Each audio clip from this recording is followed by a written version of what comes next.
After understanding the torments and hells, how should you meditate accordingly? Close your eyes and visualize yourself living in the hell realms, when the terror and pain you experience feel as overwhelming as if you were truly there. Bring the following thought to mind.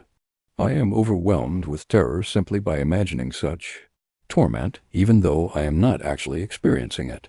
Right now, countless beings are enduring this unimaginable agony, and every single one of them has been my parent in a past life. There is no guarantee that my parents, loved ones, or friends from this life will not end up in those realms after death. Such rebirths are primarily the result of actions driven by hatred, and I have committed countless acts rooted in hatred.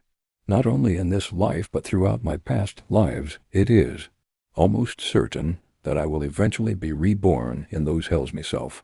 Therefore, we should not willfully become angry and lose our temper. Some Dharma practitioners have not lost their temper even once in a dozen years, which is commendable.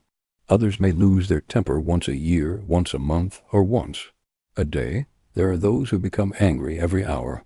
They constantly quarrel with various people, which leads to rebirth in the hells.